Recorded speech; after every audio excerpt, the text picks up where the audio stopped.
February 9th, 2023 workshop and meeting. Please join us for the pledge. Please stand. I pledge allegiance to the flag of the United States of America and to the republic for which it stands, one nation, under God, indivisible, with liberty and justice for all.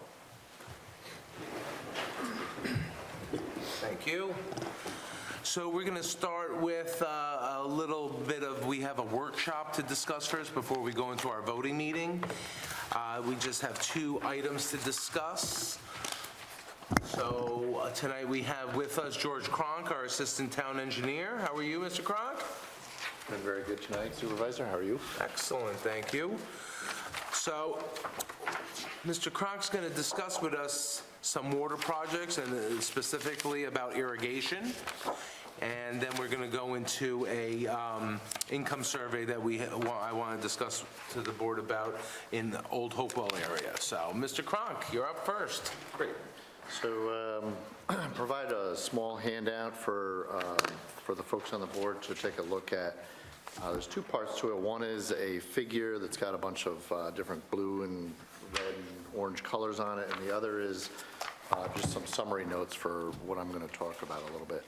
So if you look at the configuration here, the water district configuration, all of our districts except for the most recent one that we just formed down at the West Campus are shown on this little map we have here. So for example, if you look right under the East Fishkill symbol, it says Pinewood Knolls. So we have a Pinewood Knolls Water District. It has a storage tank, and then it's got 2 little pump symbols there that represent the 2 wells that we have for that district. So you noticed one of those wells is red. And that's the well that was tested, and we found the emergent contaminants in it. So all the districts are shown on here. I don't want to necessarily walk through every one of these districts. That's not the intent. Unless you have specific questions, we can go into that. But I do want to point out that over on the Hamlet side, again, we have 4 wells that were identified with the emergent contaminants last year when we were doing the testing. And the reason I bring those up, and we certainly talked about that at length last year when we did all that testing, is we shut those wells down and made some modifications to our system. And fortunately, we were in the situation at that time. We had done some interconnection work between our districts, and we continue to do more interconnection work to try and tie all our districts together. We were able to take advantage of that work that the town had been working on for several years and redirect water from one area to another. And that's been great because we've been able to protect the health and safety of all of our water users that are consuming the water and using the water on a daily basis. I want to point out the other item that I gave you, and there's a chart or a schedule, and I'm calling this a snapshot because when you do an engineering report for the Department of Health or maybe the Department of Environmental Conservation, they require these numbers a little bit differently to be presented, but I felt that these numbers, the way they're presented in this format, might be easier to understand on a day-to-day uses. For instance, in the Hopewell Glen Water District, the average household or user is using 100 in the winter is using 195 gallons per day in their home, which is very good. That's not a lot of usage. In the summer, with irrigation, they're using 348. And we also have to remember that about half the Hopewell Glen system is on a separate irrigation system. So it was one of our first districts where we really started to recognize the challenge of irrigation. And that's a good point to make, Mr. Cronk, that a lot of these systems, most of them except for Hopewell Glen, they started with private owners. Yes. Okay, so the town inherits these water systems over the years because there's disrepair, they don't want to own them no more, and by default, the town automatically gets them. It's either the county or the town. So we inherit these water systems with a lot of different problems, and then it's up to us to fix those problems. Well, unfortunately, or fortunately for residents who don't live in these districts, but unfortunately for the residents who do, New York state law stipulates that you can only the people who live in that district have to spend the money. We can't use general town dollars to fix any water or sewer districts, only the people that are in those districts. So we inherit all these different water systems and sewer systems, and there's issues, we have to fix them. And we learned from Four Corners that having a system that is one system for irrigation and your potable water is a problem. Because obviously, as we've been discussing for several years now, that Four Corners has an issue when it comes to in the summertime because all their pipes are integrated and they use the same water that they drink as the same water that they put on their grass. So that's treated water that goes through all our systems and everything else. So that's a problem. Hopewell Glen, when the town saw this project coming, we said, hold on, if you want to have irrigation, you have to have a separate system. Separate for potable, separate for your irrigation. So if there's ever a problem with those wells, we can shut them off and it won't affect their drinking water. So I'm sorry to interrupt you, but I just want to make sure that. So while we're on the subject, I have a question. Is there a different cost or pay for the irrigation part, or is it the same as the regular drinking water? The same. So in all of the districts except for Hopewell Glen, because we do have a separated out irrigation component there, I'm talking about Hopewell you Glen. pay for every 1,000 gallons. Hopewell Glen is cheaper because they don't use treated water for the irrigation. So there is a difference in price between one and the other? There's a different It price. costs more upfront for the developer because they have to run two systems, Right. but then it's cheaper for the user. Right, that was my question. Yeah. So, just as another, maybe one or two examples in here, I'm going to slide all the way down to the Taconic district. It's been around for a long time now. So in the winter, they use, each household is using about 157 gallons per day. It's the second lowest in all of our districts. And in the summer, they only use 175. So you can see there's not a big difference between their winters and summer, which means they're not doing a lot of irrigation. They're not trying to fill their pools, or not, using water in a lot of ways you can in the summer months. And the purpose of our discussion today is we've had a trend that is occurring where a lot of the newer homes or newer subdivisions, and whether they're new in a planned subdivision or just an individual lot getting constructed, the water usage amount is definitely increasing in the summer months. So we're going to have to come up with either some policies or solutions on this, and the purpose of today is to present the idea and present the topic and start getting some feedback on it. We have found that the Department of Health requires that you build your infrastructure to the maximum water usage possible. So in a district like Four Corners, where they've had some peak days in the 400,000 gallons per day usage amounts, when in the winter they're at, say, the 75,000 gallons. I mean, they're 8 times the size of their, 8 times the usage in the summer versus their winters. So we're, getting pressure from the Department of Health to grow these systems and expand these systems to feed the water usage that we're seeing. So the challenge is you build this system, you put all these additional wells on, all this additional treatment on, et cetera, that's currently the process that's happening. And you get users that are using these extra water amounts only for 5 months out of the year. Meanwhile, as a district, we're still going to pay for that for the whole year. Once you invest in a well and a treatment and the piping and everything, you're paying for that the entire time, whether you've got the spigot on or not, because that ability is there. And that's a little bit why the Dutchess County Water Authority has a take-or-pay concept or policy in their case. And I'm not suggesting we do that by any means. I just think it's something that we should recognize as we're paying for this large infrastructure system that's really getting used for a very short period of time of the year, which is driving up the cost for the district. So we don't have any final solutions today, but I did want to point out some of the ideas and concepts that we are looking into for this. In addition to losing these wells that were in this configuration chart, the increased demand of the water is pushing us to look for additional water sources. Dutchess County Water is one of those sources, but it will not solve the needs for all of our water systems and certainly all of the water that we're currently using. So one of the concepts that we've done at the Four Corners District is we put in a irrigation restriction program. So basically, you get to irrigate your lawn 2 to 3 days a week, and we're trying to balance out how much water is being used, and we basically broke up their subdivision into 3 areas, and we divided it all out so that everybody has an opportunity to irrigate and keep their grass clean. One of the challenges is that is a district where at times they've had, and I don't know if it's currently active, but they've had homeowner association policies where they require you to irrigate. So it's creating an additional demand on our system.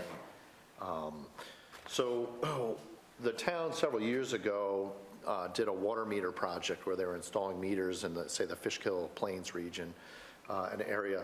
And we had, a small amount of homes that were difficult to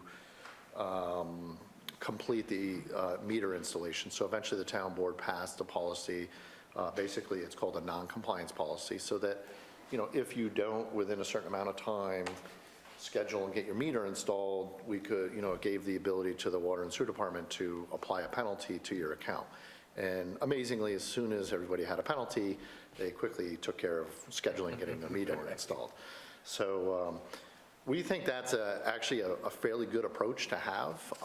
We've tried some other techniques in the Four Corners District. It's kind of been the guinea pig in a sense of this testing, where we've tried just setting up irrigation policies, and quite honestly, most of the community follows it. But again, we had about 24 homes or so that continue to irrigate as much and whenever they want to. And that puts a really unnecessary strain on that particular system. It is an isolated system, and it really puts everybody else at a little bit of a health risk, because if you lose your pump breaks or your well breaks on you, everybody's out of water because somebody wants a very lush green lawn. So we're going to suggest that the town board consider and discuss at some point possibly a non-compliance penalty for irrigation, people that continue to irrigate even after they've been a system has been set into a restriction status. We've been working on the Fishkill Plains well number 3 project, which is a 3rd well that was installed about 5 or more years ago.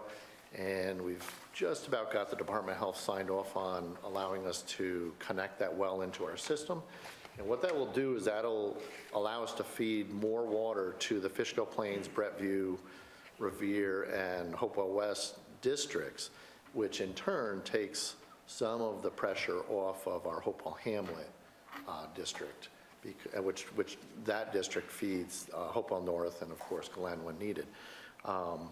So it basically, by providing a little extra water over here, we can take some pressure off of the main system and again, allow for some extra water usage to occur in these other areas. We don't have final pricing on that yet at the point for the construction, but we think it's going to add about 190,000 gallons per day worth of water, which sounds like a lot, but it's only going to solve part of our problem. So, again, when we get those numbers a little bit better, we'll present that to the board, hopefully for an approval. The other item that we're currently working on in this, what I call phase 1, is we have the Beekman water system. We've been doing some exploratory work out there. That's the system right at the golf course. It is a very good water source. We do share that, so it's not necessarily only ours for the water source itself. But so far, the testing is showing it's very clean water. It doesn't need a lot of treatment. And there's a reasonable amount of water in that location. We're working with the golf course to set up an extensive pumping test over there. We want to know exactly how much water we can depend on over there, especially during a drought. As most people learned last summer, You know, if it gets really drought condition, you can have your well dry up on you, which is an awful situation to have to experience. So we don't want to build a system that's only good 80% of the time. We want to make sure that this water source is good even during a severe drought situation. So we're looking to have those testing results hopefully by the end of the spring, if not early summer. Our next phase that we're looking at is we're looking to explore the Cannon well fields, which are, you know, across the street. That well field has 2 great wells that produce most of, actually now they produce all of the water for the hamlet, and they share that water to Hopewell North as well as Hopewell Glen and all the way through Fishkill Plains when needed. So it's been a very good water source for us. We have not found the emerging contaminants over there as we have in other areas of the town. So we're going to continue exploring over there. There is a large amount of wetland area on parts of that property over there, so that does make it more challenging with the DEC and getting their approval. So it'll be a slow process is what I'm trying to say. We did work with the town last year, and we've had in place for several years what we call a surcharge on our water usage. So if you, in the past, I think originally if you exceeded, I think 75 or 80,000 gallons per billing quarter or billing period, you were hit with a surcharge, you know, so if you went above that amount, you did that. And, you know, we really didn't have a lot of people that were in that category. Last year, we adjusted those numbers. So if you exceeded 30,000 gallons of water in your quarter or 75, or I forget the exact number off the top of my head, you were getting hit with a surcharge, so an extra fee on top of that. That works pretty well. We you know, as soon as we instituted that last summer, we got phone calls from homeowners, why am I getting a surcharge? And they adjusted their habits. And that's really what we want out of something like that. It's not to generate extra revenue, it's to help encourage someone to moderate the amount of water or conserve the amount of water they're using. So we may come back and suggest maybe a modification to that or something along those lines at some point. Another option that we're looking at, although this would require a significant financial investment, is putting in what we call irrigation meters. So this would be a separate water service, and then we put a meter on there, and after a certain number of gallons, your meter basically shuts off for the day or reduces your flow for the day, depending on how we set it up. And that will limit the amount of water each individual user is using. And the challenge with that is putting in another water service and another meter, you know, adds a lot of cost up front. So in some districts, that may be the right solution. You know, it may not be the right solution for everybody. In a longer term, we're looking at other well locations or water sources. You know, we do have other areas in the town where we have our hydrogeologists look at the mapping and the soil conditions and all the geological formations, and they can assess where we might have good opportunities for water supply. So we are doing a little bit of that right now, but that's not an extensive program at this time. We have only specific locations they're looking at. Certainly one of the options that we will consider going down the road is putting in a carbon treatment system for the wells we have taken offline. Right now, we're not recommending that solution. It's a cost-intensive, maintenance-related solution. So in addition to building buildings that can hold very large vessels, which will have a large capital upfront cost, it'll be a more expensive treatment option as you move forward. And that treatment never goes away. You know, so those recurring maintenance costs will never go away, and they'll only increase. And you know, one option that we've talked about, although we haven't looked at it too seriously, is the town does own the set of wells over in the Hopewell Glen area, so it's a Hopewell Glen well field. So is there a possibility of adding some wells over there to, you know, maybe make it worthwhile to consider that a water source? And again, we're not saying that we're doing any of this. I don't want to give anyone the impression that we're doing any of these right now. You know, I'm not looking for a phone call tomorrow morning at 7:30 a.m. saying you're turning off our irrigation. That is not at all what we're suggesting. But we would analyze that location to see what amount of water could be drawn from there. And we do know that that's a reasonably good water source, you know, as far as the water quality itself. So, These are all ideas that we're circulating for the irrigation. This is something the town has already taken several really good steps on. Any new subdivision is now required to have a redundancy on their sources exactly for this. And particularly the subdivision over on the Route 52 corridor that's underway right now, we're requiring that if they want irrigation in their subdivision, then that needs to be accounted for in the initial infrastructure so that when it's built, it can actually handle that additional water demand that would be created there. Otherwise, they would end up with some form of a restriction over there, possibly like a deed restriction, so that homeowners know you cannot put in a permanent irrigation system. George, you said Hopewell Glen had a dedicated irrigation loop, right? Yeah, so it has it for a portion of the site. There's one section that does not, so there are a few people that are on public water. Is that a possible solution for future developments? Exactly. So like the project over on the Route 52, we would require them to put in their own irrigation loop. We've talked about that solution, and we've done some pricing work and investigation work for Four Corners. Four Corners, if they had no more irrigation, have enough well sources, once we install the wells this spring that we're working on, to actually sustain themselves for the winters and the summers. The problem is once you add in all the irrigation, they're very underserved with source demand. So it is a consideration. At some point, we're going to have to go back to that community and present the options. We did this last fall, I think in November timeframe.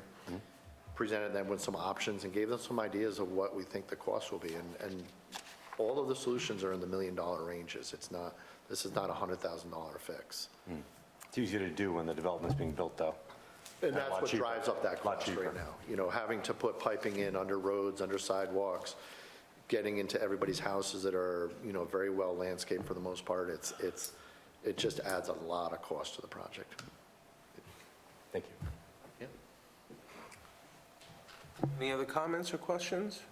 So would it be advisable at a time where different areas now, they're going to need irrigation water, to share the cost of those future wells that we possibly might build by all of them? I know that right now, we have a district, but if we are to build, and you mentioned cost, they're very expensive. Can they share those costs for that purpose? So They could, right? Because we do a buy-in fee for other projects, so couldn't it be something similar? If we developed irrigation wells just for developments for irrigation purposes, and it's X cost, and 3 different districts pay for it, but now 2 new developments are coming in, and they want to utilize it, they would pay a Buy-in fee. A buy-in fee. Sure, no problem. Yeah, that's a good point. Yeah, so part of the discussion will have to be at some point, once we have viable solutions, is how do we want to fund this, and does the town want to move forward with this? Because there will be, very much like when the Cannon wells were put in, there is some speculation as to how much water you'll need down the road. Fortunately, the town made a great decision at that time, and it is paid in spades, but, on the flip side, this is irrigation, which is not a necessary, commodity where. Right, it's not like it's potable water where they need it. Right. Okay, well, thank you. And it is an issue, and we will have to make some decisions soon about it, but it's difficult on those developments that have the irrigation, and we're trying to work through that, so thank you. Our next item for discussion before we start our voting meeting is income survey for Old Hopewell area. So I just wanted the board to know, and the residents who live in the Old Hopewell area, which we consider right in the center of town here, Route 376, Orchard Place, Oak Street, right in that area. There's about 38 properties that are in that area, and we're trying to do a low to moderate income survey. And the idea is to get additional funding for public water and sewer in the Hopewell Hamlet to expand it. Projects become eligible for more money when we have these grants available and we can show that there's a low to moderate income in that area. So, but to get an area classified as low moderate, we have to do a survey sanctioned by the U.S. Housing and Urban Development Agency. So it's very strict. They want to know exactly what you're going to ask. And we're working with Dutchess County Planning, and we're waiting approval. It's an anonymous survey. We ask residents how many people in their household, whether their combined income exceeds an amount listed in the table. They don't have to reveal their income, and it's just a yes or no question. Old Hopewell area is 45% rental properties, so we're working with the landlords to ensure that we could reach the tenants. But this is, key for us to get some grant money in that sector. It is 376 is a state road, and to expand our water and sewer down that area is very, very costly. It's a very narrow road, and those roads are narrow there, even the town roads. But that's why we're trying to look for grant dollars, and one way to do that is with getting the income survey done. So I wanted to let the residents know in that area that we'll be reaching out, and it's no easy stretch to get this done. We need a 91% response rate in order for it to be accepted. So that means once we mail this out once, twice, we have to really go door to door, knock on the door and explain to them, and it's very labor intensive. But, in order to get these grant dollars, that's what we have to do. Any questions about that? You put that explanation as you, when you mail it out to them, correct? Yes, exactly. Because this benefits them. It's a yes or no question. You don't have to give your, yes, it's all, the U.S. Housing and Urban Development Agency, they're very strict on what you have to put in that survey, so. All right. All the questions with that. So that's it we have for the work session. Now we will open up our voting meeting, and I do have a few announcements before we get started. Hope everyone's well, healthy, happy. Busy month as usual. I started the month with the Dutchess County Supervisors and Mayors Association meeting. This month we met up in Millbrook. We had a guest speaker. It was a new congressman from the 19th Congressional District, his chief of staff. The 19th Congressional District makes up most of Dutchess County, actually 90% of it, except for, believe it or not, East Fishkill, Beekman, and Pauling. And that new congressman is Mr. Pat Ryan. His chief of staff came down to give a little discussion with all the mayors and supervisors, seeing what kind of support we need from the congressman's office, what type of federal projects we're looking at, and how they can help us. Our congressman is Michael Lawler. He represents the 17th Congressional District, which we are in, and I did have a conversation with the congressman, with the two supervisors from the other towns that make up the 17th Congressional District right after the new year. He called us, we did a Zoom meeting with him, and basically he did the same thing, wanted to know what our concerns are, how they can help. I did mention to him that we were having some issues with the EPA, with the Hopewell North Water District, and we're trying to close out that contract, trying to get a long-term warranty, thank you, warranty for that development district, because we've had problems right from the beginning. There were a lot of leaks, there was a lot of issues, and we just want to make sure that these residents don't have to pay for something that should be brand new, working in perfect condition, and it's not fair to them. It was a long time to get that water district to get paid for by the EPA and the federal government. A lot of property owners, homeowners, one's here tonight, fought to get that done. 2 of them are here tonight that fought to get that done, and it's not fair that any cost should be incurred to any of the residents in there. I made my concerns be known to the congressman, and he said that he will be speaking with the members of the EPA about this, and will get back to me, so.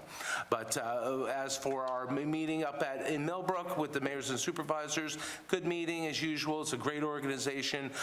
We help each other, all the mayors and supervisors in the county, help each other with many different things that go on, whether we need help with different resolutions or policies or laws that we're looking to pass, and we share with each other, we collaborate, and we help one another, so thank you to them. I attended the Dutchess County EDAC meeting last month. That's the Economic Development Advisory Council. I am the chairman of the Local Government Committee. This meeting's held up at Marist College. It's every other month, and the committee is comprised of many different Dutchess County industry leaders and representatives. We meet every other month, like I said, and basically we discuss plans for the future for Dutchess County for economic development. We also had a meeting of the Local Government Committee, which I'm the chair of, this past Tuesday. We discussed our plans for the year, and what we are going to try to do is have a lot of education this year for municipalities and others as well. Our goal is to assist all the municipalities in Dutchess County who want to have successful economic development. We were trying to develop a toolkit for them, something where they can go to. There's different programs and options for them to go to and use to try to get their goals accomplished. Dutchess County, they want to use East Fishkill as their model for other towns. When I became supervisor, the town board, we initiated a business and economic revitalization advisory committee. We set up our objectives, our responsibilities, so this way we had a guide as to the direction the town wanted to go to with our economic development. And as everybody knows, it has paid off huge dividends. We are building templates, this sort of template for other communities in Dutchess County now. And that is training for local governments will be offered if they want that. Some towns and smaller villages don't want that. They're maxed out. But others do want it, and we're willing to help them. Also, an engagement, education and engagement program with the Dutchess County Department of Health, and this is where we want to have more open discussions with the Department of Health as it pertains to local restaurants, hotels, the tourism sectors of business. We need the Dutchess County Department of Health to understand how important these sectors of businesses are for economic development.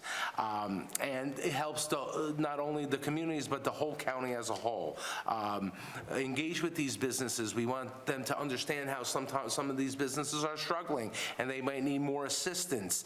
There's strict rules and laws that the Department of Health has to make sure all these businesses adhere to, but we want to make sure that they work with them and they explain to them, and sometimes there's a language barrier with some of these restaurant owners, so we're trying to get everybody on an even playing field and have the Department of Health get the negative stigma away from them and say they're here to help you, not to hurt you. So we're working on training with that as well.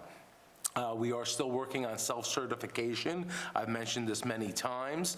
What that is we have our own in-house engineering staff that when we are trying to expand water or sewer districts that the town already currently runs, sometimes we want to add a user in there, that we can self-certify those projects. And that would be a huge time savings for the town and also for the Department of Health. The Department of Health is very short-staffed, and they have to fill a lot of different positions, which it's difficult when the economy is not so great.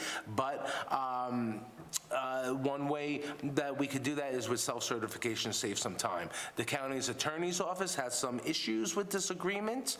I did mention at the Dutchess County EDAC meeting, the new county executive did attend, and I I did make a little joke about that, maybe they should get a new county attorney, but that's not up to me, that's up to him. But we really need these types of reforms to move things along for all the different municipalities in the county. If we want to save time and we want to save money for the residents and businesses, that we have to work together, we have to think outside the box, and one way is with the self-certification. So I want to thank all the members of the EDAC, they all work very hard, and to thank you to the new county executive for attending the meeting. I attended Dutchess County Citizens Naturalization Ceremony up at Dutchess Community College. Wonderful ceremony. They had about 68 people become new U.S. citizens. The Dutchess County Clerk, Brad Kendall, oversees the ceremony, and Judge Hayes officiated it. And like I said, it was a nice, happy ceremony, and congratulations to our clerk. His son-in-law became a new citizen, and it was very, very well done. And they tried to have this ceremony go around the county. They have this in different locations, in different towns, and I asked if they would have that one meeting here, one ceremony here in East Fishkill in our meeting room, and they said sure. They think they have the October date available, so I'm going to work with the county clerk on getting that here. And if anybody would like to attend that meeting, that ceremony, I'm sorry, it's really nice.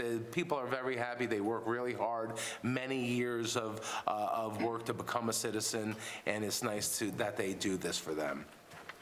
I had a meeting with our town clerk and our grants director. We're working on a grant for records retention. The town clerk, he's the keeper of all the records. For the last several years, we've been trying to work on keeping costs down with record retention, and namely because we use Iron Mountain. They're the agency we use which holds our records. We're trying to get away from that. The police department's been very successful. We have gotten our own storage areas at the police department, took those records away from Iron Mountain, and we hold them ourselves. We keep them ourselves, and that has been saving a tremendous amount of money.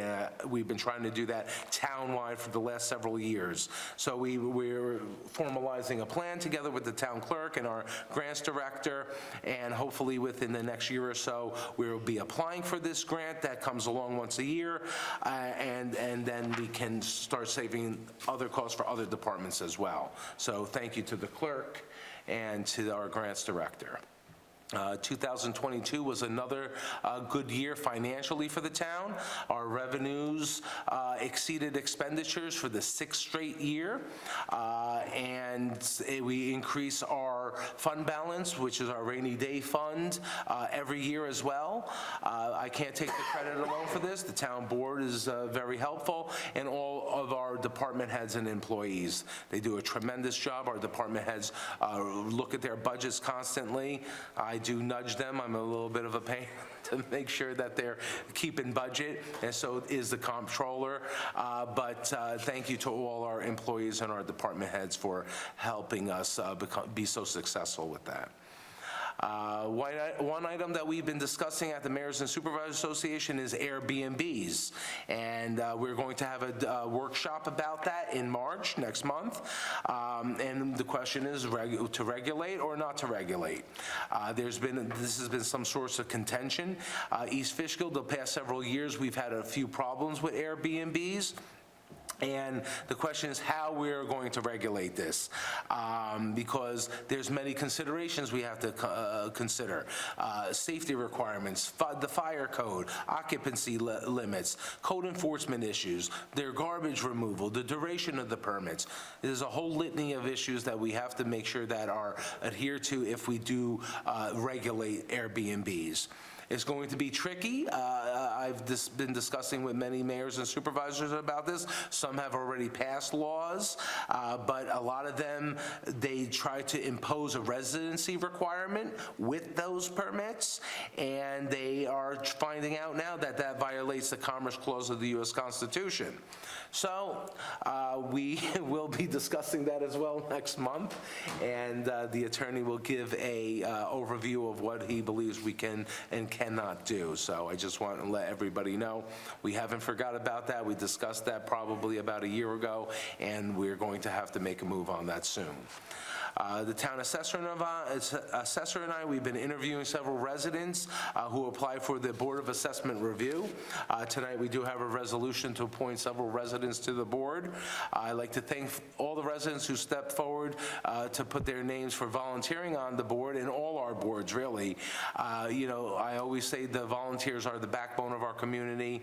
Nothing stronger, no, there's not a stronger heart than the heart of a volunteer, that's for sure. We have received a few applications for our zoning and planning boards as well. If anybody is interested in applying for those boards, please do so soon. I'd like for the town board to interview zoning and planning board applications this month coming, so we can vote on that in the March meeting. So if you're interested, please send your resume into my office.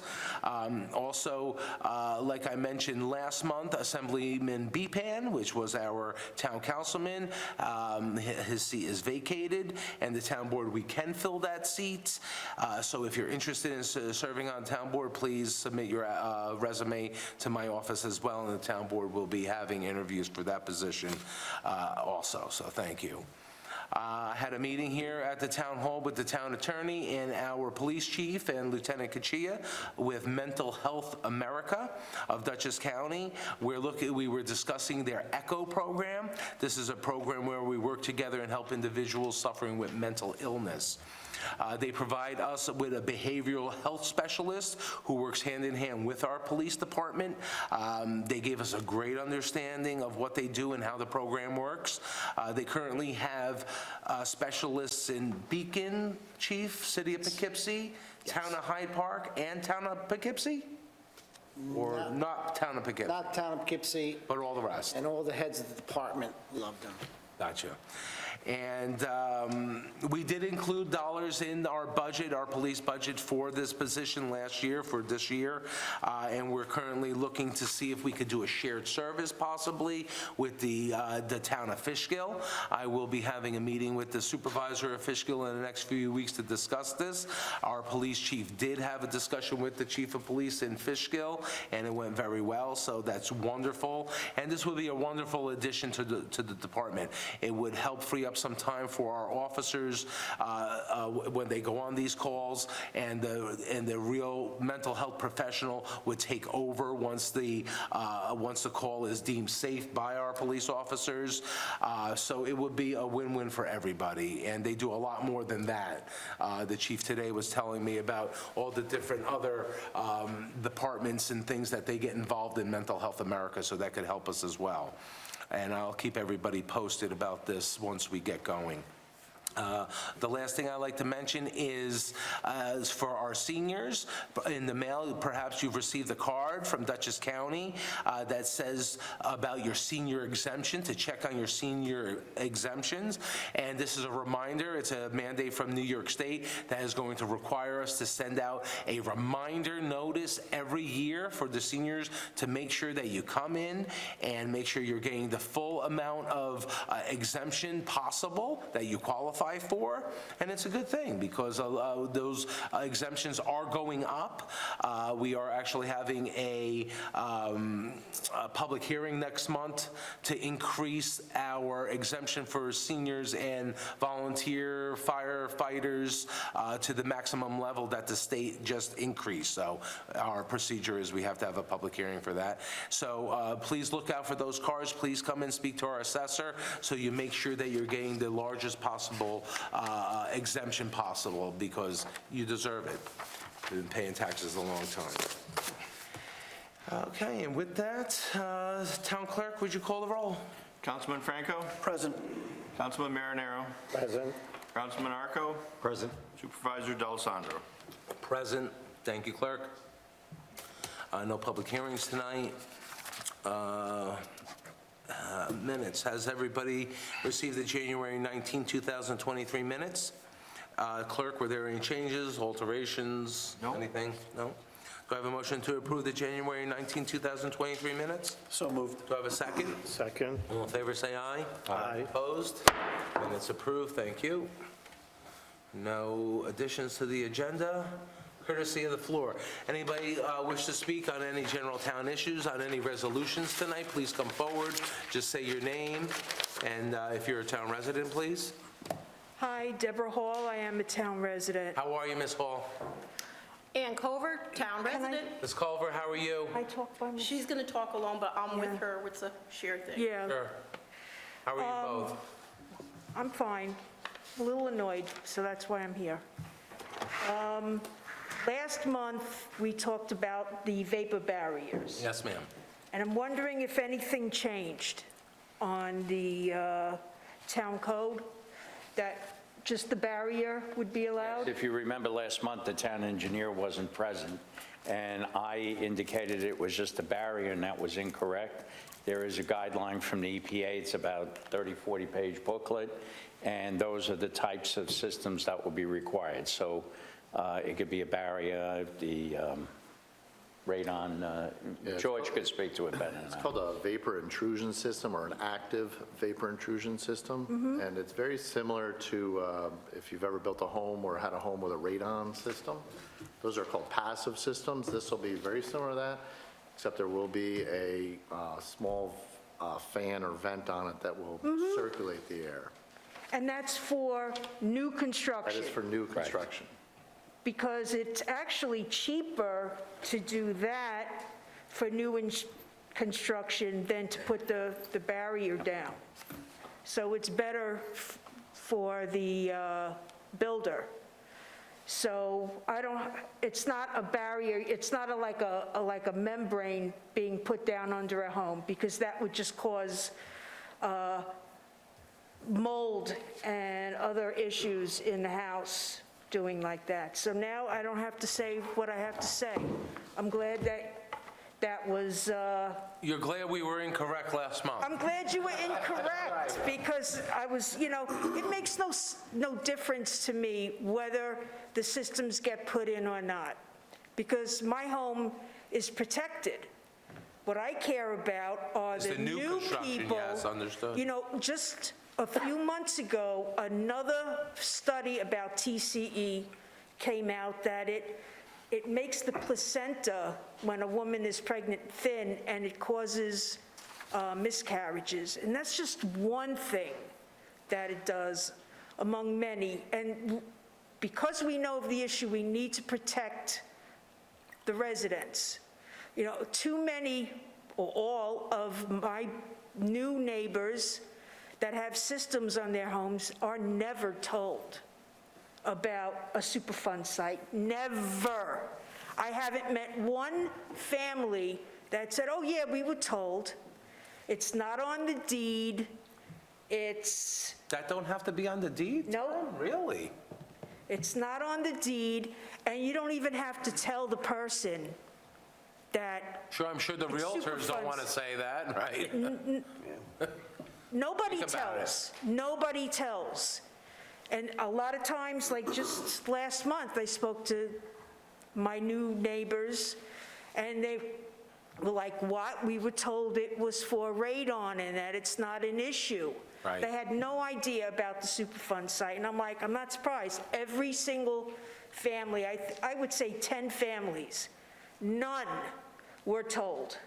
That's why this is very personal to me, that these people are protected. So thank you. Thank you. Okay. And like I mentioned in my comments, when I spoke with the congressman about this, and I said, residents, you both were instrumental in helping get the EPA to come and build that water system, so thank you. I just want to add in that we need to do the vapor intrusion because we still don't know the extent of the TCE damage, but recent research by a doctor in England has shown that TCE can also act on the teratogen for pregnant women, and it will cause genetic disorders that are not normally seen unless both parents are carriers. So you have to really think long and hard about what we want to do in this community, not for us, but for our future. Because as I've said in the past, I want my grandchildren to be able to come into this community and live here happily and safely. So when we make decisions, we need to think long-term, not short, quick. How much money did we make and save? Right. Thank you both. Thank you. Anybody else wish to speak on any general town issues, on any of the resolutions tonight? Please come forward. No? Well, we have a good, a nice, happy resolution for the first one. Councilman Marinaro, would you start us off? So, Mr. Supervisor, I move we appoint Michael Carmosino as a police officer for the town of East Fishkill. Excellent. Do I have a second? Second. Discussion. Chief, fun part of your job. This is the best part. Yeah. So get to meet nice young individuals. Michael's went through every requirement necessary. He's passed with flying colors. He is exactly what we need. He's a bright young man, and I am looking forward to giving him the shield tonight. And I just want to thank the four of you for your continued support. It's always been prudent and very much appreciated. Well, we are a pro-police community, that's for sure, Chief. All right, excellent. All in favor, say aye. Aye. Opposed? Congratulations.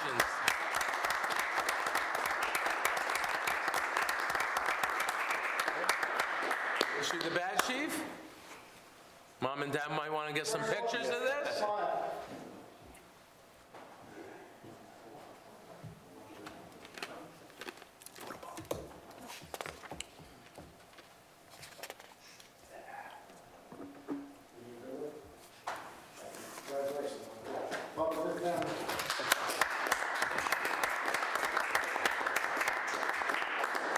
Be safe. Yeah, Officer Carmesino, number one rule, well, we always tell you, get home safe, make sure. Congratulations. All right, number two, Councilman Franco? Mr. Supervisor, I move we approve the closeout of legacy construction contract as recommended by the town engineer. Great, do I have a second? Second. Any discussion? So this is the scope of work described in the contract for three water system interconnections. We're at the point to close out the contract. Pretty self-explanatory from our assistant town engineer, Mr. Cronk. Mr. Cronk, do you want to add anything? No, we're happy to close it out. It took a little while to close it out because of, we were waiting on some meters, actually. It took almost a year to order them. That's the backlog on some items. Supply chain issues. That's right. Yes. We could blame the town attorney for that. Always. Always blame the attorney. All in favor, say aye. Aye. Opposed? Motion carried. Thank you. Resolution 3, Councilman Narco. Mr. Supervisor, I move we name a private road at the entrance of I-Park as Chester Way for emergency 911 purposes. Thank you, Councilman. Do I have a second? Second. Discussion. This is on the IBM East Campus, where I-Park is. That is going to be where PepsiCo is building a building for Frito-Lay, and that is currently, it's an internal road that would only go to that new project. So there's no residents living over there, so. All in favor, say aye. Aye. Opposed? Motion carried, thank you. Councilman Franco, number 4. Mr. Supervisor, I move we refer for review by emergency 911 the name of Arcadia Farms Boulevard as a potential name for South Drive. Do I have a second? Second. Discussion? So South Drive is also on the IBM East Campus, and that would connect where I-Park Boulevard or Lime Kiln Road connects to our new town road, Patriot Way. That road will become a town road, which is called South, the private road is now called South Road. So we are looking to ask 911 if it's okay that we rename that Arcadia Farms Boulevard in honor of the Arcadia Farms, which used to be there historically. That whole area was that Arcadia Farms. Any other questions, concerns? All in favor, say aye. Aye. Opposed? Motion carried, thank you. Councilman Marinaro, number 5. Mr. Supervisor, I move that we approve and amend the selection process policies for the town police department. Thank you, Councilman. Do I have a second? Second. Discussion? So, Chief, you want to briefly tell us why we have to do this? And this has been reviewed by our attorney, and It's so, just one of those things, right, Chief? New York State is set new guidelines for the qualifications to hire police officers, many things we have to do, and New York State decided in its wisdom to follow East Fishkill protocol and make it mandate for cross strait. Now, of course, with new mandates dictate new policy, so we had to update our policy to go along with the new mandates, but it was something we've been doing all along. So we just had to basically put it in writing. Excellent. All in favor, say aye. Aye. Opposed? Motion carried, thank you. Councilman Narco, number 6. Mr. Supervisor, I move we establish the fees for 2023 for the building, engineering, and planning and zoning departments. Thank you, Councilman. Do I have a second? Second. Discussion. So every year we review our fees. This wasn't done for last month, which usually it is, but these are our building department fees, proposed schedule of fees. Everybody had the time to review them, and any questions? So Yeah, what on? I see there are some increases in these, in the rates that we charge. For instance, They're nominal, yeah. siding windows, $400 plus $100, Administration fee, yeah. right. And also there is some commercial changes also as far as fees. I mean, is there any way that probably we could reduce some of those costs Like which to the ones? taxpayers?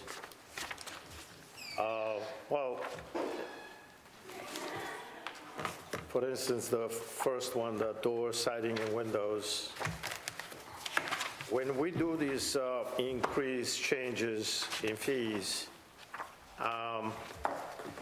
do we look at the other communities nearby? and Absolutely, Yes. yes. Absolutely. How close are our rates compared to the other nearby towns? We usually fall within the middle. Some of them were on the higher end, some of them were on the lower end.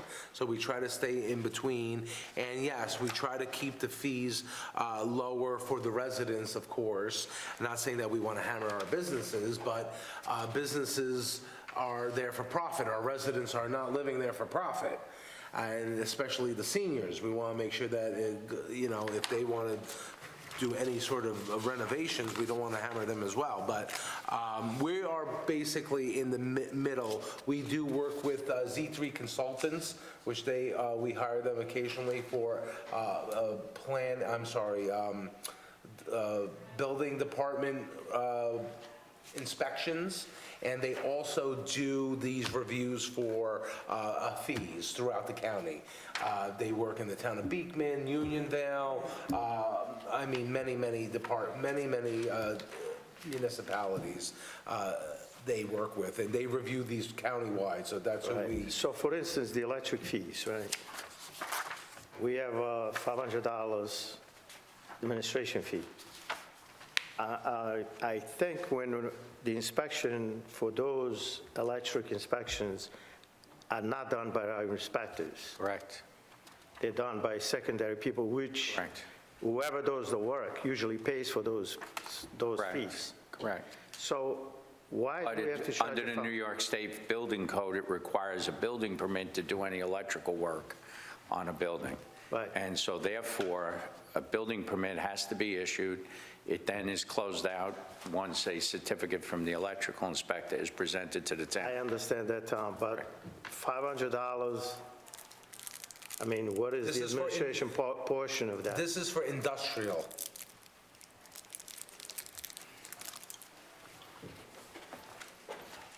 Okay.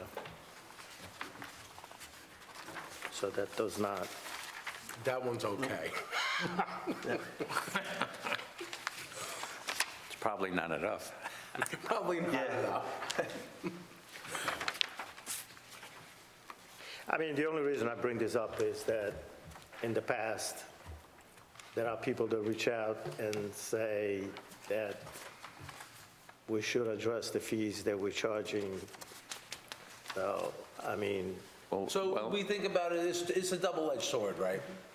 We charge fees to collect to pay for the time our employees are doing, right? Whether it's in the office or the inspectors. Now, if we're not charging enough, that means whoever is paying these fees is quote-unquote not getting a break, but they're not paying their fair share. So who pays more? Then our residents pay more, because they're paying the salaries no matter what through their taxes.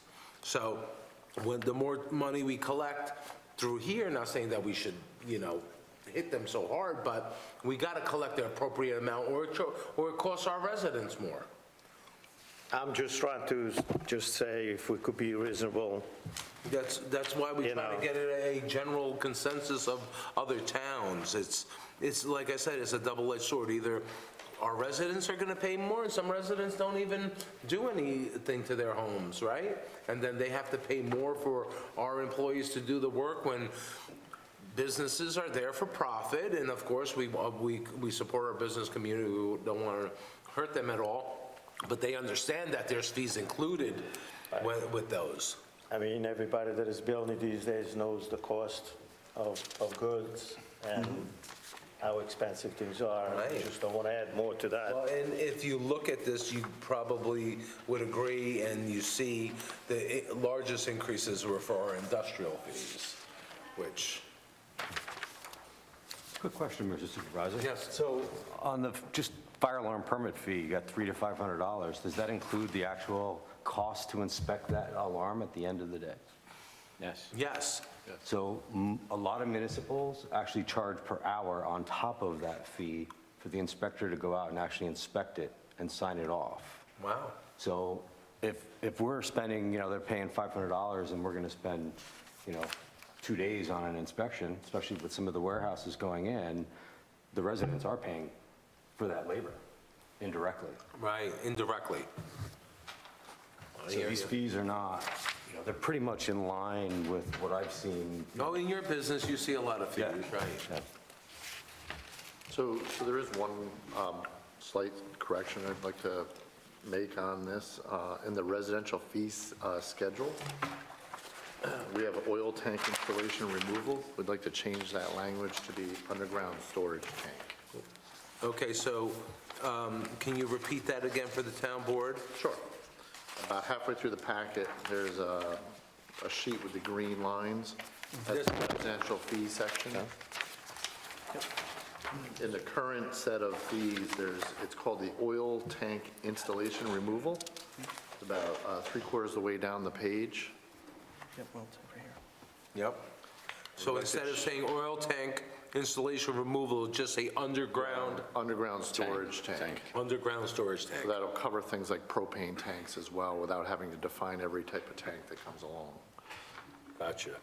And have you, the clerk is known for this change, clerk? Okay, excellent. Okay, any other comments or questions? I have a motion and a second. All in favor, say aye, including the one change. Aye. Opposed? Motion carried, thank you. Councilman Franco, number 7. Mr. Supervisor, I move we authorize an hourly rate for CPL consulting engineers. Thank you, Councilman. Do I have a second? Second. Discussion?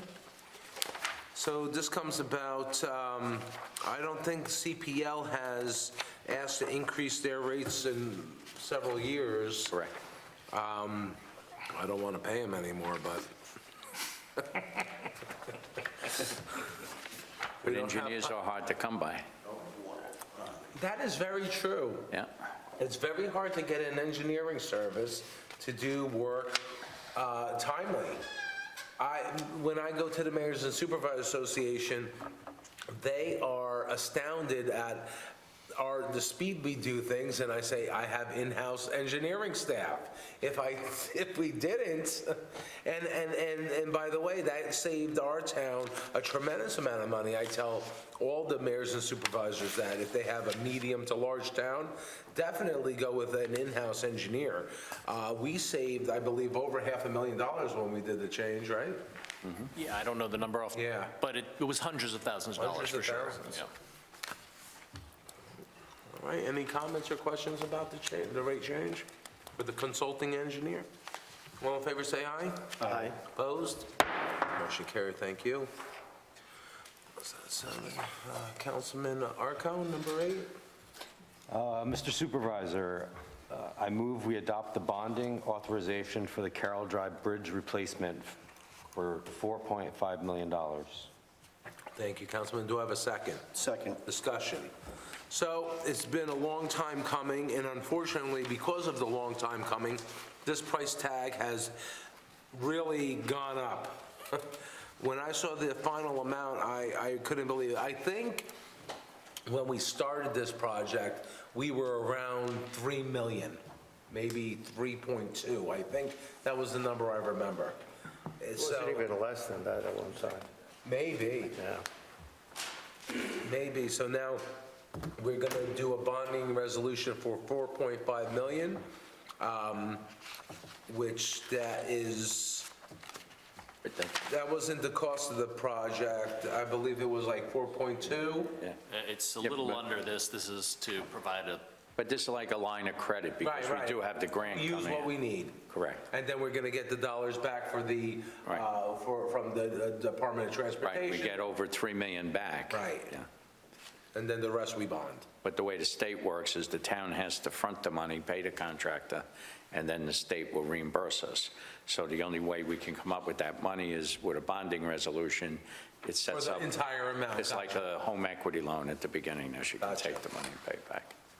And then Comptroller, once we finalize all the costs and get our dollars back from the Department of Transportation, the rest we'll do a ban depending on the rates? so we'll start with a ban, Okay. which is a 1-year borrowing, and then we can do that for up to 5 one-year terms. Okay. Whenever we've finalized the project and we've received the grant monies, whatever balance is, we'll do for a long-term And then we'll bond. see what the interest rates are at that time? Yeah, but it'll be a small fraction of this total. Most of Right. it's being covered by grant money. Excellent.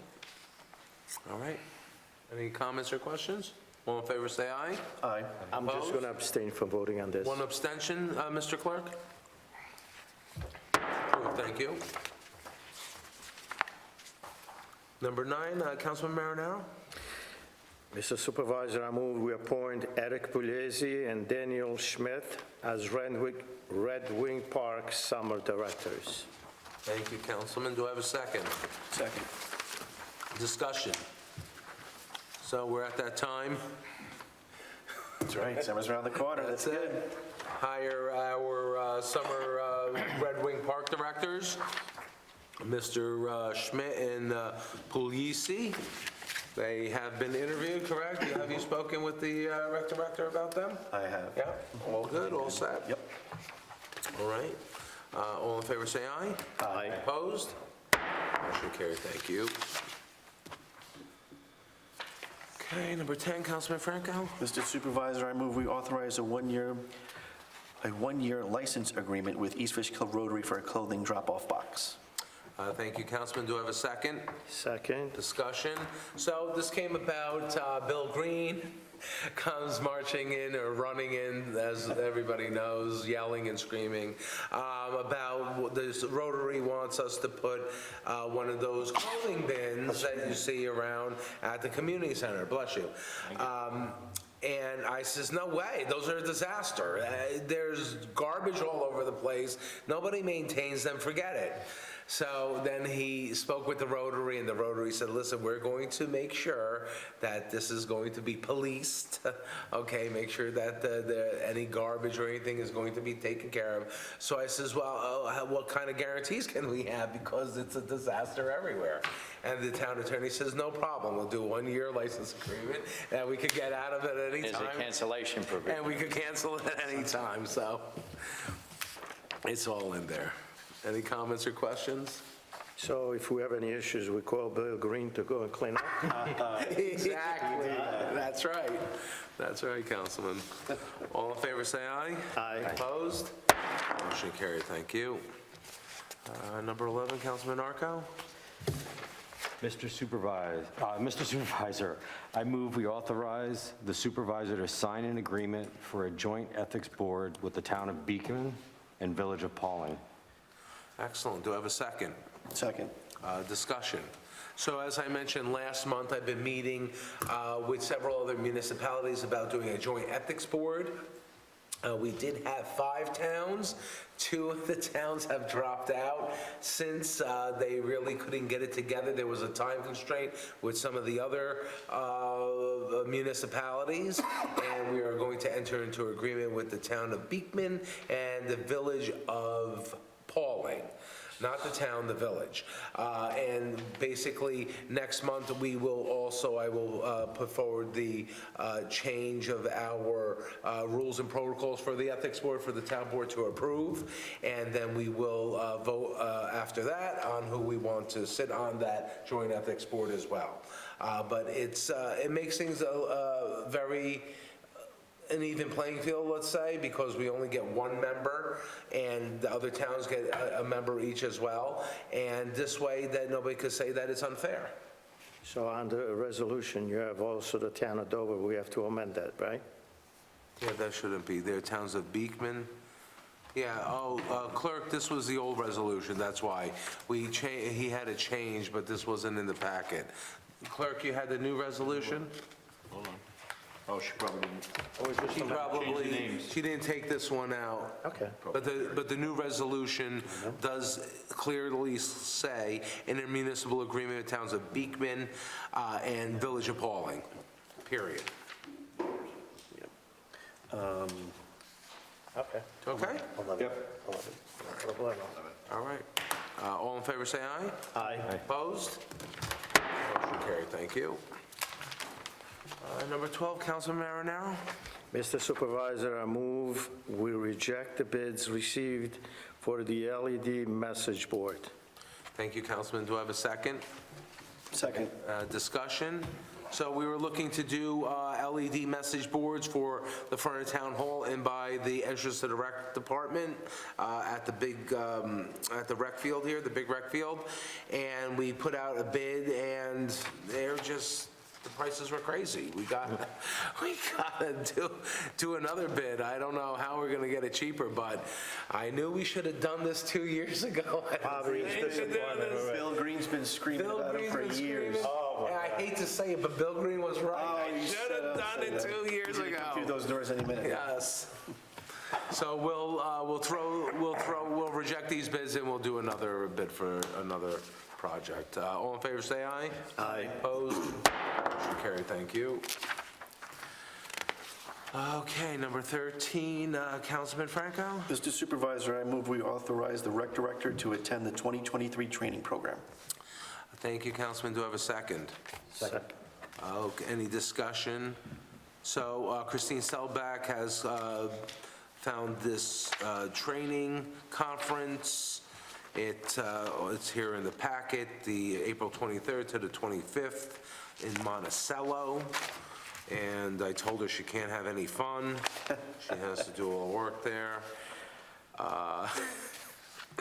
But the cost is $350 because we are a member. And it shows the overnight stay as well. Any questions, comments? All in favor, say aye. Aye. Opposed? Motion carried, thank you. Christine, you can't have any fun there. Councilman Arco, number 14. Mr. Supervisor, I move we establish a capital reserve fund for $250,000 for the eventual top coat paving of South Drive. Thank you, Councilman. Do I have a second? Second. Discussion. Is it So- 250 or 230? It's $250 on the sheet. On the resolution, it says 230, though. Okay, so let's amend the resolution to say 250,000, not 230,000.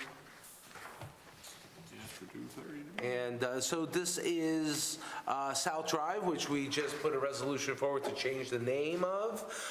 Like I said, that is where the new Patriot Way Road enters into South Drive, currently called South Drive. It will become a town road, and then we want to change the name. And then at that juncture, it goes to Limekiln Road or I Park Boulevard. So in our agreement with Blue Water Property Group, who built the Dome site, we agreed that we would be the ones to top coat that part of South Drive once they completed their project on Patriot Way. So, but that's not complete. They have they're going to be bonding that top coat. Do we know? They're providing the $250,000 Yes, fee. that the 250,000 is coming from the developers. benefits agreement. However, because of the intricacy of their financing, the lender wants to know that the town has the money to do that road as promised. So the way that it's done for municipality is we establish a capital reserve fund and put that 250,000, it can only be used for that purpose. This would then satisfy their lenders and allow their financing to proceed. Okay, So it's really their money that they paid to the town, because as you know, we got a great deal of money from we'll be getting a great deal of money from the project as it proceeds, and this money will be set aside out of those funds. Okay, so in saying that, you answered my question. Right. We spend the money because the capital. So it's not the taxpayers are not paying it. That's right, okay. So very the good. lending institution wants to make sure that that money is properly... Correct, their lenders want to guarantee, and the only Okay. way we could guarantee it is to have a capital reserve fund. Yes. How does a GPS adjust when the name of the road gets... It takes time. It takes time, GPS and satellite. I don't know what the lag time is, but still, it hasn't shown Patriot Way yet. So, and well, It's the mystery of life, but Right. it does change. Yeah. I mean, nobody has to get notified now? Yeah, oh yeah, we notify the county then notifies the state. Yeah. And then, yeah, and they probably get their GPS records from intercepts the it state. somewhere. Takes a while. For the E911 service. And Right. Okay, is that done, clerk? So we're amending this to 250 now? Oh, yeah, I'm Yes. sorry. Should have been 250 all along. Somehow, somebody saw it as 230, but Yeah, that was a clerical error, it should have been Yes. 250. So Clerical. I have a motion and a second. Do all in favor say aye to the amended resolutions to stipulate 250,000? So moved. No, all we in had- favor say aye. Aye. Aye, I'm sorry. Thank you. We're voting on the amendment. Yeah. that was a test. Yeah. Councilman Marinaro, number 15? Mr. Supervisor, I move we authorize the town engineer to seek demolition bids for 40 Warren Drive as part of a FEMA grant. Excellent. Do I have a second? Second. Discussion? So this has been a long time coming, too, Yes. 40 Warren Drive. It's a property, unfortunately, that is in the floodplain, and the FEMA has a program where they don't want these properties to be sold, so they work with the homeowner and buy it from them for an agreed-upon amount. Usually it's lesser than what the assessed value is, but there is a cost to us, correct? No, we'll be reimbursed this Oh, cost. we'll be reimbursed fully. Okay, wonderful. And then the building is to be removed. Correct, because once a property has multiple flood claims, FEMA then offers to buy the property. Excellent. On the condition that the town will own it and keep it as a vacant piece, so we can never resell it. Excellent. Thank you. All in favor, say aye. Aye. Opposed? Motion carried. Thank you. Number 16, Councilman Franco? Mr. Supervisor, I move to authorize town engineer to issue a request for planning services for large-scale projects. Okay, do I have a second? Second. Discussion? So, engineer, would you like to discuss this? These large projects come about a lot of times, and to find these engineers that are capable to do Yeah. the review of them. So this is mostly for the planning services that'll be supporting the planning board and the building department. What we found is, for instance, on the Dome site, we needed some very specialized services to look at the noise and sound and air quality related, potential environmental impacts. By being able to go out and have an RFQ, we can have, very much like we did last year with a bunch of engineering firms, we could then have an arsenal of various professionals to come support a large project when it comes in, and we're not playing catch-up at that time. We're ahead of the game a little bit. So this isn't to diminish any of the services that are already being completed by our town planner. This is to be supporting for especially these large projects where there's a limited amount of time to be able to apply to those projects right now. Excellent. And it's paid for by whoever's developing the The project. developer pays. The escrows will be paying for that. Okay, all in favor, say aye. Aye. Opposed? Motion carried, thank you. Number 17, Councilman Marinaro. Mr. Supervisor, we move to appoint John Shukovsky, Nicole Scaramuzzo, Kim Sims to the Assessment Review Board. Thank you, Councilman. Do I have a second? Second. Discussion. So as I mentioned in my comments, we did interviews, the town assessor and I, Mayor Martin, two members for the Board of Assessment Review. We had a good amount of applicants, actually, which I'm happy to see, and thank you to all those who applied, and those others who applied that aren't on this list. We will be calling you because we do have positions available in the Planning Board and the Zoning Board, and like I mentioned in my comments, please, if you want to volunteer, please call me, call my office, send in your resume. We have positions available, so. Any discussions or comments about that?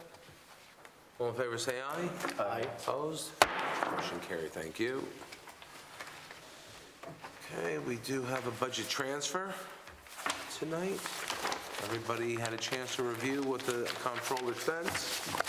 Basically, it's our end of '22 cleanup. Yeah, it's a little bit of cleanup. It's primarily movements within various departments, from one line to another.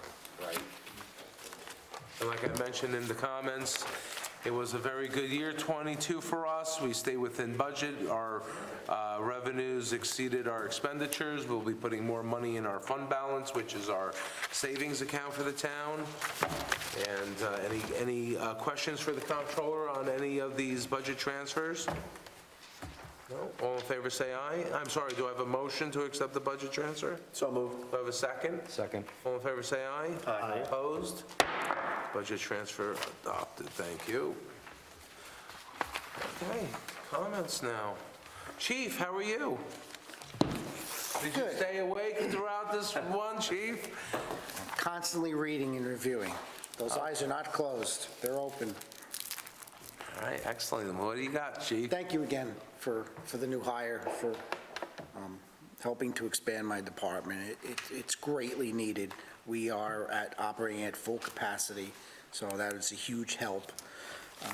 Since our last meeting, we've had 1,250 calls for services, and we've actually been in civil court, which is a new thing for us, 10 different hearings since our last meeting, which takes, we lose an officer for a whole day every time we have to go to civil court for a hearing.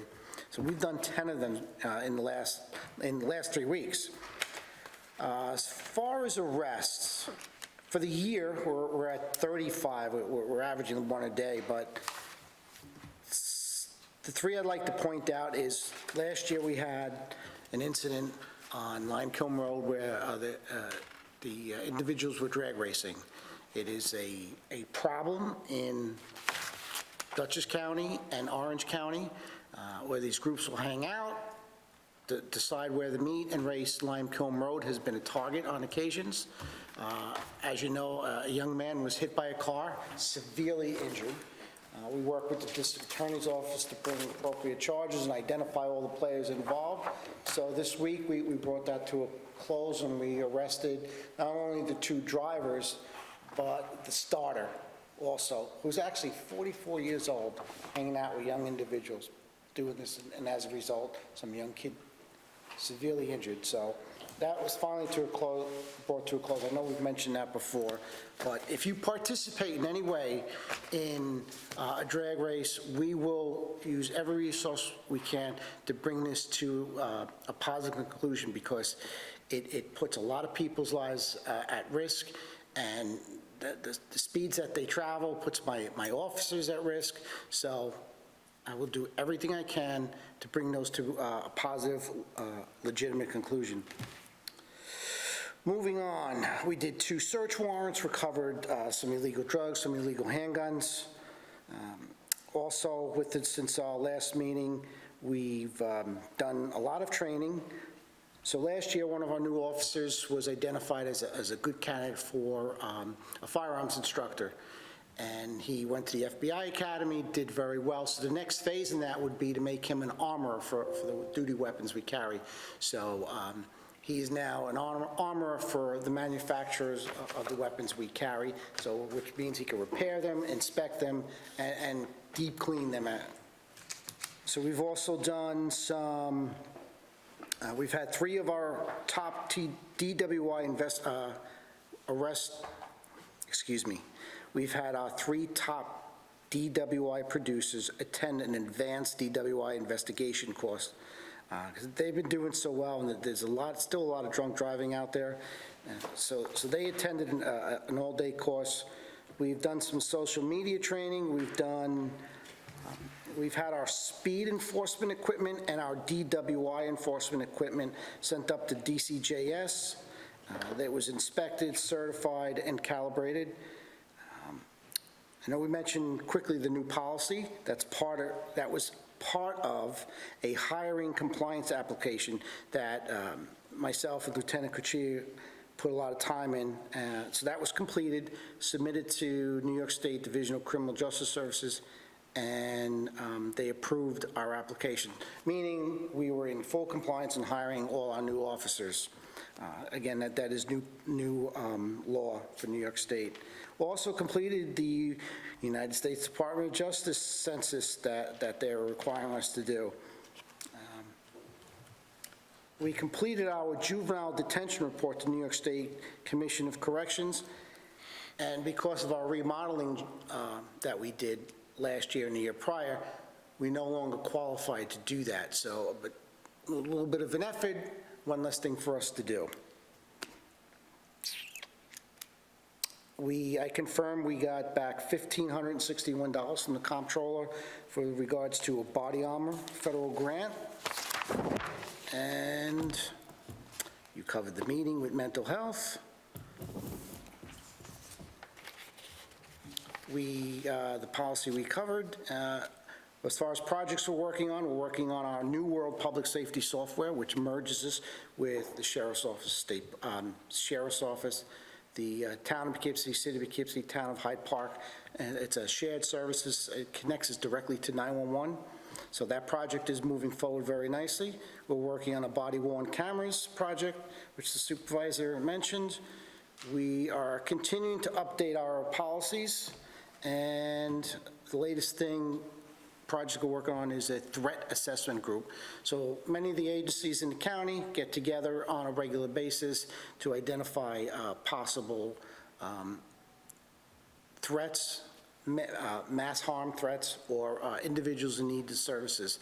So again, it's that constant building of mental health issues and identifying individuals who might be of issues and what help we can get them. It just opens us up to a whole plethora of options. And that's it. And again, thank you for everything today. Thank you, Chief. Town Clerk. It's Kenny's turn. Now, Kenny, the Councilman Arco will be making a comment for the Highway Superintendent. Been very busy over the last month, especially the last week, since the county was nice enough to mail out that letter and bring every senior citizen that's in town into Town Hall this week. So what were you busy doing? Just saying hello to Sending all them the all over seniors? there. But we're getting a lot done. Like you said, we're working on that grant.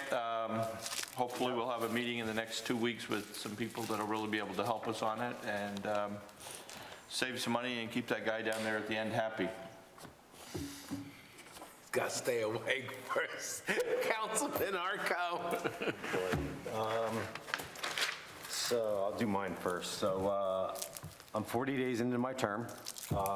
Been spending some time with Highway and the Fire District. I'm still being brought up to speed. 40 days, there's a lot of different things in each of these departments, from staffing requests to equipment requests, and we're currently working with Highway on some grants. There's some availability of grants for equipment. We're trying to figure out what we need to do to comply with those grants so we can apply. So Kenny and I are working on that. On the fire district, I'm on the agenda for the end of this month. I've been to one of their meetings already and been in communication with them just about every week. And same thing, equipment, staffing, but that's more of a district issue than it is a town issue. I'm just there to offer any assistance I can. So everything's been going well so far, open doors, really looking forward to working with both groups. Kenny's update. The highway superintendent couldn't make it tonight. He apologizes, and he has Councilman Arco giving his update. Yeah, so the highway superintendent apologizes for his absence this evening. He had a family matter to attend to. We've been lucky enough to get through the month of January with only a few winter weather events. Well, knock on wood. Yeah, so far. This has enabled us to catch up on our tree work. We've been trimming back any dead or dangerous trees overhanging our town roads. We've been working in the Hillside Lake area, Warren Farm, Sunshine, is that Sunshine Spring Lane? Is that Spring Lane? Clearview Circle, and Old Hopewell 50, Old Route 52, as well as the rec park. And in early January, we had some road washouts that needed remediation. We sent our grade all out with a crew to take care of those repairs. We've been getting hatch crews out a few times a week to stay on top of the winter potholes. If you come across any potholes that need attention, please call their office, 845-221-2681.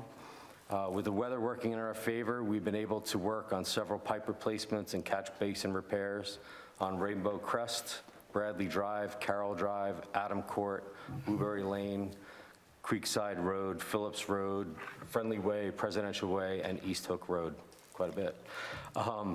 We've been dealing with several incidents of illegal dumping of garbage on roadways. Dumping garbage along our roads is not permissible.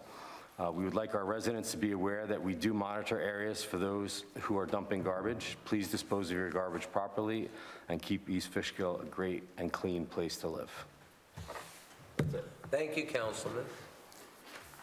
Councilman Marinaro, how are you? So far, so good. So a couple of weeks ago, since I became the liaison to the police department, I asked the chief and the lieutenants to meet, and we had a healthy discussion.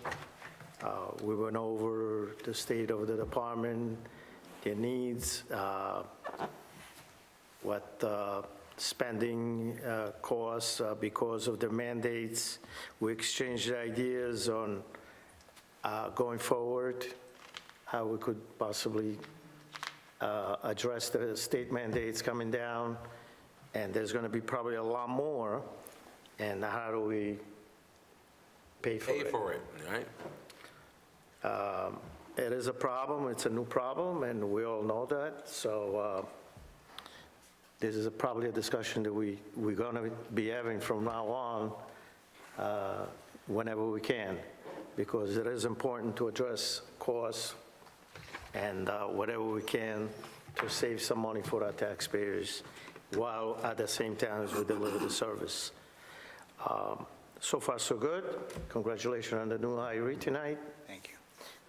It was needed by the department, and we also went over that, how the staffing of the department and how to better service our citizens in our community. One thing I want to mention to the community tonight, that unfortunately we have all these mandates coming down from the governor's office, especially for our police department and our law enforcement and our courts. I just want to say that a lot of the stuff that comes down, it's not healthy. It's not healthy for our community, it's not healthy for our citizen. I said this before, that our police officers' hands are tied. They can't service the community the way it's been done in the past. Unfortunately, the government does not listen to our concerns. Instead of working on bail reforms, which are very badly needed, they just keep on sending more mandates. more requirements, more restrictions. I just want the community to be aware that it's going to be a problem for all of us. Just hang in there, let's work together. We are very concerned about what's going on in our community. We monitor every day with our local law enforcement, but unfortunately, anytime these guys apprehend whoever is committing the crime, they have to let go, and that's a problem. So that's all I have. Thank you, Councilman, very true. Councilman Franco? Okay, Veterans Committee, it's going well. How about you? Oh, the Veterans Committee. I forgot to mention that. Yes, you and I had a meeting with them, a brief meeting last week, to discuss where we stand right now with the new Veterans Park that will be across the street from Town Hall. We're working on getting an architect, and we have a $15,000 grant for a monument, and we're going to be looking to see what we can get for that amount. For recreation, I have meetings scheduled with Butch and with Christine. Talked to Christine for a bit. We have summer camp registration, which starts March the 6th for residents. Also starting in March, East Fishkill Pee Wee Dribblers. It's a new basketball league for first and second graders only. That'll be located at Fishkill Plains Elementary. And for those interested, you can call 226-8395. Also, we have volleyball clinics starting grades 2 through 6, which is Learn to Play, on Saturdays 11 a.m. to noon, and Play to Learn for grades 7 through 12, Friday 6 to 8. You can register online or have any other information. You can look online, www.eastfishkillrecreation.com. So that Pee Wee Dribblers, what's the minimum age? Or maximum, I'm sorry, maximum. First and second graders only. Oh, so the town clerk can't do it? He could use the help. I'm not going to pile on, clerk. I have so many one-liners right now, you have no idea, but I'm not going. Cleanup day. Oh, cleanup day. That is right. Why don't you take that, your Not my baby. No, that was a town board member's job. April 1st. April 1st. But you're the one who created that, so. April 1st. Last year. Town You will cleanup never day. retire. April 1st You is are not town going to cleanup day. We will be sending out information out to the residents on social media, on our Facebook pages and everything else. And thank you, Councilman, is that it? That's it. Right, and I just want to say to the community, as I always do, if you have any questions or concerns, please call us, any board member here. Our numbers are listed on our website, and I encourage you to do so because you don't want to get all the false information that's out there by disturbed people, so. Very disturbed people. Our next meeting is the workshop, March 9, 2023. Do I have a motion to adjourn? So Do I have a second? Second. All in favor, say aye. Aye. Opposed? Motion adjourned, meeting adjourned, thank you.